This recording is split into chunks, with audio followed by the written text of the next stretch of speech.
So today we are talking about drawing, in particular the drawing for your alternative to prac paper. So this is quite an important skill because if you get it right, then you can pick up marks for free. Also, if you're contemplating AS biology or taking this biology further, then it's the same rules for AS biology. So learn them now and then you don't have to learn them again later. So what we're going to do for this lesson is we're going to start off by working through those rules, making sure that we're all on the same page, and then we're going to do some past paper questions with actually some drawings in them so you can see how it happens in action. Right, so rules for drawing.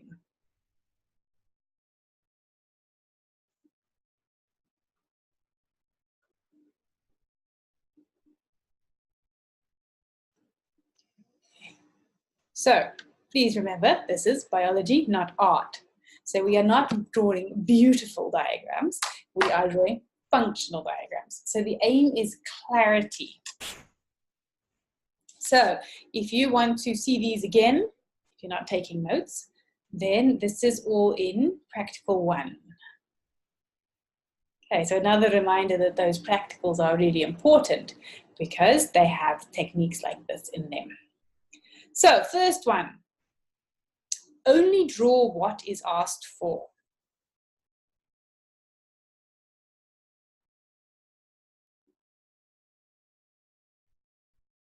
If they ask you to only draw the piece that's in a box, or if they only ask you to draw a quarter or a half of the image, then you only draw that. You don't draw extra.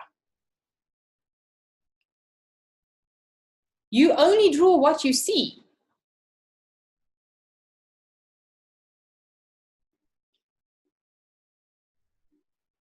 Don't say, well, I'm drawing a cell, so therefore there should be an XYZ in it, and then draw it in. Okay, you only draw exactly what you see. Okay, the same thing. If this one's slightly bigger and that one's slightly smaller, then you draw them slightly bigger and slightly smaller. So you're drawing exactly what you see. You're not drawing what you think it should look like. Particularly with your alternative to practical, then you're always going to be drawing off that image. So your examiner knows exactly what you're looking at. So they know exactly what you should be drawing. Right, next one. You're going to fill the space.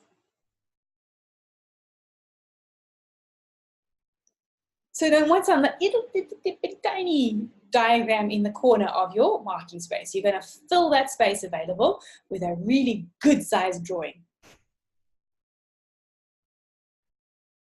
You're going to draw with a very sharp pencil.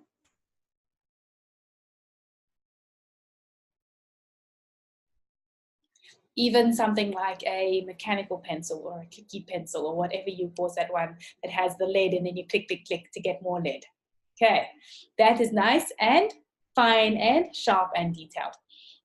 Draw with an HB or even a B because then it's a slightly softer pencil and you can erase it nicely as well if you need to. Because clutch pencil, that's the one. Thank you. So, you can erase nicely because you don't want lines sort of in the background. You don't want ghost lines. So you got a very sharp pencil. You never shade and you never put color.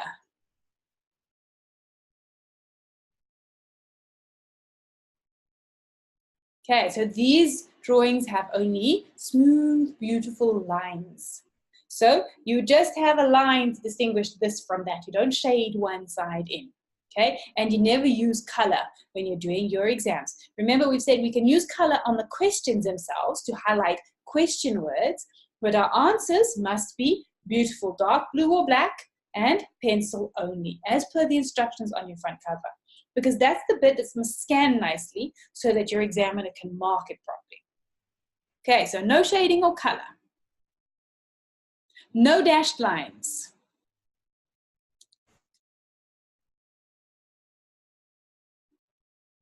Okay, so every line must be a smooth and beautiful line. You can't go dash, dash, dash. Okay.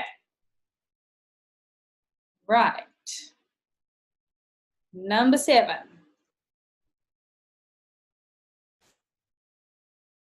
No rulers.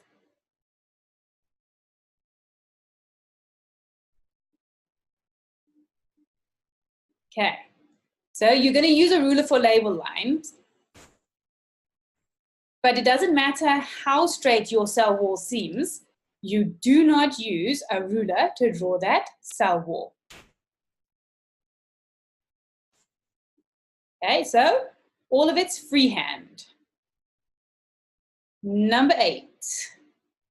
Right, so no feathers, tails, breaks, etc. Now, what does this mean? This means that we can't have lines that go like this. Okay, they must have perfect points. We can't have feathering when we get all artistic. And if our lines meet, they must meet. There mustn't be a gap. All of these things are very sad faces because they'll lose a whole mark. Out of 4 marks for a drawing, you have 1 overlap, you've lost a mark. So be precise, be accurate. Okay, next one. You're going to write your labels in pen, but you're going to do your lines with pencil and a ruler.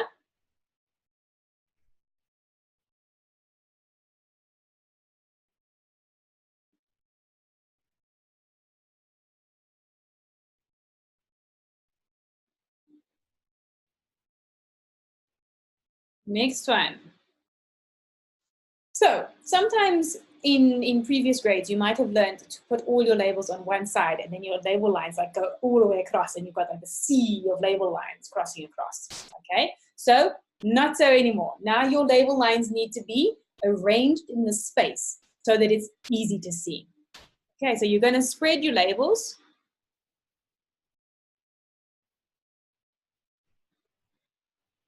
Throughout your drawing space. But very tightly linked to this one, you're not going to auto-label. You only label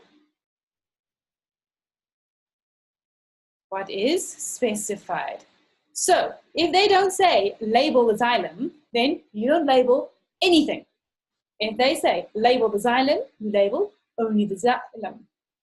If they say label every structure, then you label everything. So you always follow your instructions very carefully. Same like with all your other questions in all your other papers. Follow the instructions. Okay, and then one last one is never cross label lines.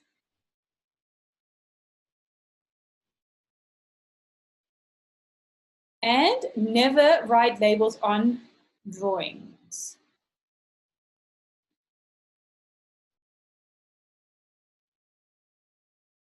Okay, so the words must be off to the side. Okay, so 12 rules, but a lot of them are just logical sense. If you think about having a straightforward, clear, neat, concise, precise diagram, these are the things that you should be bearing in mind. Okay, so any questions on this before we move on? We have had a question come through about recordings of previous sessions. So yeah, some of them have been recorded and we are waiting just on the tech so that we can get them up into the website. And then they will form a library there. And then each session as we go forward, those sessions will be added in. So we've got the videos in the course, then there's more things coming into the course. Usually it's a constant development cycle. And then the live lesson library will start building. We're just waiting on the designs of the tech for that. Okay, seems like we have happy people with the rules. So hopefully everybody knows the rules. And I won't hear any complaints from Marie about people who don't know the rules. So let us get going with some past paper questions.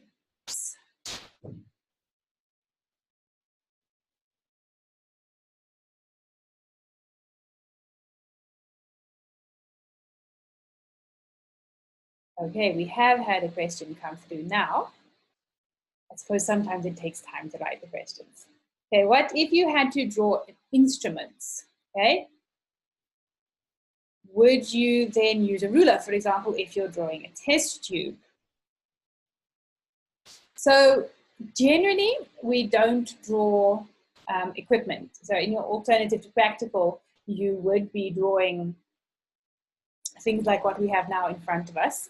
But usually if you're drawing, no rulers other than label lines. So you can draw nice straight. I mean, you're going to come across specimens that look very straight, but you don't use a ruler. It's just a standard constant. So get good at drawing roughly beautiful straight lines. Okay, right. So practicing some drawing. This first one is summer 2016. Okay, so this is summer 16, paper 62. And what we've got is a section of stem, so from a plant, and it's seen under a light microscope. Now, not everybody has got to the stage in the course yet, but it's not something that you need to worry about, because the thing is that even though you're not here, you can still do the diagram, because the understanding of the diagram is, remember what we said, drawing what we see. So here is our section of a stem, and then we are asked to make a large drawing of the stem contained in a square to show the different structures and layers. Do not draw any individual cells. So that is then something that you need to remember, okay? When you look at these, each of these little blockies is an individual cell. Make this a, whoa. What have I done now? Sorry guys, I seem to have lost you.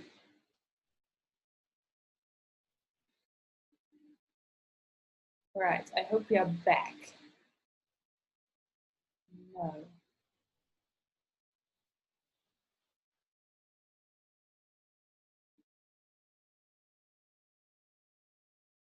Okay, can you all see the PDF again? I'm not quite sure what I did there. Okay, cool. Thank you. Right, so what I was trying to say was all of these little blockies in here, individual cells. Okay, so when we are looking at a whole piece of plant like this, we're doing what we call a plan diagram. Okay, and this is where we're drawing tissues only.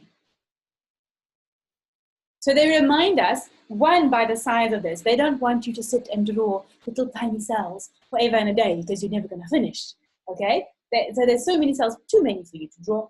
Plus they say, don't draw individual cells. So what we need to do is we need to draw the edges of the tissues, so where cell types change. So I'm just going to zoom in this a little bit more. So what we're going to do is we're going to do it exactly over this diagram, okay? So we're going to look at these layers.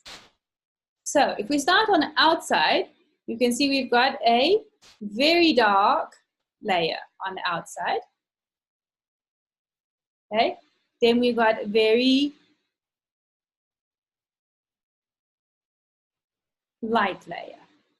Then we've got a light and bobbly layer. And it goes sort of like that. Then we've got all this fun and games going here. And what this is vascular bundles. So you've got a vascular bundle here. You've got another one here. Then you've got a pointy one here and a pointy one here. And if you've done this section, you'll know that this doesn't really look like what you see in the textbook, but it is still vascular bundles. And that's what you must remember is when you're learning these things in the textbook, they're showing you beautiful diagrams. Okay, those standardize. When you get in here, then it's much more interesting. Now, that's a whole lot of tissue layers. If we go in, we can also see there's a band here. There's a band here. Here it is there. There's a wider one on this one. There, there, there, there, here and here. Squishy and not so squishy. And this is, oopsie, this is what we're looking for when we're looking for those different tissues. That's all. Okay, so it wouldn't be a case of drawing a box because the box is not the edge of a tissue. Okay, the box is the edge of the box. So You can also do this yourself on the diagram, on the drawing, to help you figure out exactly where they are. Then you go to your answer space, make the answer space a little bit smaller so we can see the full thing. Ooh, they're giving us lots of space here. Okay, so we would just have then our layers. So we've got a very thin dark line. We have a very thin pale line. And then we start with our wobbly line. So I'm trying to do this now off paper onto the screen because I'm looking at a paper drawing at the same time. And it is not quite as simple as when you've got paper and paper in front of you. Okay, so, but we're just drawing what is inside that box. And you can see how it's starting to get to look rather like the one that we did on top of the diagram. So, you can also see that I'm being a very bad student and I'm going to lose marks. Because if you're listening carefully to the rules, we'll go through now. Okay, so remember we said no wobbly drawing, plus I've just done this in blue ink, not pencil. Okay, but things like this, this, all of these are problems. They're not smooth and they're not accurate enough. Okay, so the other thing we didn't do, we didn't put our little bands in the middles, yeah? These ones that go across. Okay, so it really is important that you don't do these in a rush in a live lesson, that you take the time to actually do them properly.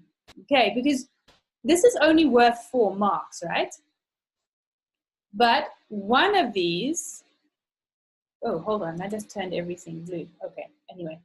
One is for neatness, which means that you've got 25% of this question that is just for not having these tails. Okay, so those sorts of things are really important. But you're only drawing what you see with these wobbly bits, okay? That you're drawing just the piece of tissue. We're not putting a box line in here because that's not the edge of the tissue. The tissue carries on, okay? And we're not drawing any individual cells. We're drawing a plan diagram. Right. So, let's see what else we've got here.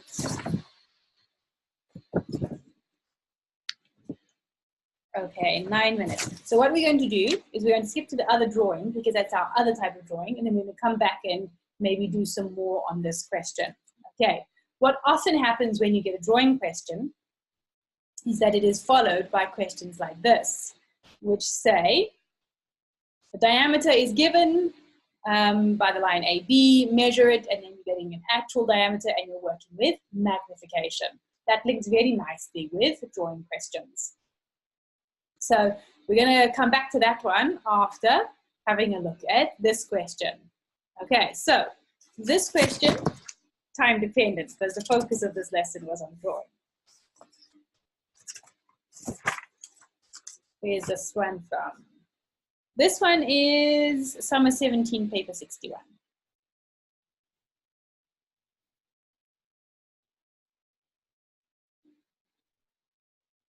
So another actual alternative to cracked paper. So yeast cells have a cell wall on the outside that appears as a dark layer and a large paler colored vacuole occupying most of the cell. The nucleus is round and often found near the center of the cell. It is much smaller and darker than the vacuole. Yeast grows by forming small buds on one side of the cell that eventually break off. Figure 2.1 shows a photograph of yeast cells viewed through a microscope. Sorry, it is a photomicrograph. And then we asked to label 2 of the features of yeast cells. Then we asked to do some measuring. Then we're asked to do some magnification, and then we're asked to do a drawing. So the thing is, right, you don't actually study yeast as part of your syllabus, but here it is in a question. But remember how you're often told, if they give you new things, they'll help you with it. So yeah, you didn't study yeast, but they've given you a whole lot of information. So yeast cells have a cell wall, they have a vacuole, and they have a nucleus. Okay, and they form small buds. Label 2 of these features of yeast cells. Not 3, not 4, not all, not 1, 2 features. So you can pick, okay? So we're going to go for the nice and easy ones. Cell wall appears as a dark layer. So with a ruler, line to a cell wall, label cell wall. Label written in ink, line drawn with pencil. Same ruler, same pencil, line drawn to this feature here. Now they've told us there's a vacuole and a nucleus. Okay, the nucleus is round, smaller and darker. The vacuole is paler. So what all of these dots here we've got are nuclei, because they are beautifully round. So multiple nuclei, 1 nucleus. And we have labeled 2 features. We're going to skip the magnification for now, same like the previous question, because what we want to get to is the drawing. So now this question says, make a large drawing of the yeast cells that are inside the box labeled B on figure 2.1. So it is just these cells. The 1, 2, so 1 is a normal cell, 2 with budding, and then this partial piece is also inside the box. They didn't say only the whole cells, they just said cells. So we want to get that partial piece as well. So I've got it printed out so I can see it when I scroll down. But remember how last time we drew a plan diagram? So we only drew the edges of the tissues, we didn't draw cells. Here we are drawing a detailed diagram. We are drawing the cells themselves. Okay, and if we're drawing at that level, we need to draw nuclei or whatever we can see inside. So down to our drawing space, you can see it's a nice big space again, so we need a nice big drawing. So we're going to start with that one in the middle, that's sort of that budding. You see the nice big orientation. So there is the one side, and the other side is smaller, so it should be smaller on our diagram. Now they told us it's a cell wall, and we know how to draw a cell wall for a plant cell. We always have 2 lines close to each other. So same thing when we're drawing a cell wall for a yeast cell. We would have 2 lines very close to each other. And they would be beautiful, and they would be smooth, and there would be no feathering, and there would be no breaks, and there would be no gaps, and there would be no lines touching each other. We're going to be accurate and precise. Okay, so there's the budding one. Then there's another cell here that looks rather like an Easter egg.